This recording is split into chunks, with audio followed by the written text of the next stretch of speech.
ঢাকার ভিতরে একটা পপুলার জায়গা রবীন্দ্র সরোবর। আমি রবীন্দ্র সরোবরে আছি, শুট করতেছি।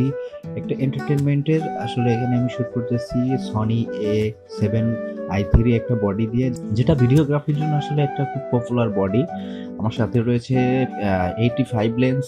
85 লেন্সটা আমি আসলে বেশি ব্যবহার করি, তার কারণ একটাই, 85 লেন্সটা দিয়ে যখন আমি ব্যবহার করি তখন আসলে 85 লেন্সের যে শার্পনেস, এটা আসলে মানে জাস্ট ওয়াও, বলার কোনো ভাষা নেই। 85 লেন্সের শার্পনেসটা খুব সুন্দর।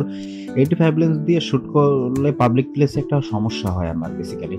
কারণ হচ্ছে 85 লেন্সের আমার যে সাবজেক্ট থাকে সেই সাবজেক্ট থেকে আমার অনেক দূরে দাঁড়াতে হয়, তা নাহলে আমি ফুল সাবজেক্টকে ফ্রেমে আনতে পারি না। তো সেই ক্ষেত্রে যখন পাবলিক প্লেসে শুট করি তখন ফ্রেমে দেখা যায় যে কিছু মানুষ ঢুকে যাওয়ার সম্ভাবনা থাকে, এত কষ্ট হয়। তারপরও আমি 85 দিয়ে বেশি শুট করি। আর আমার সাথে আজকে আছেন এক আপু।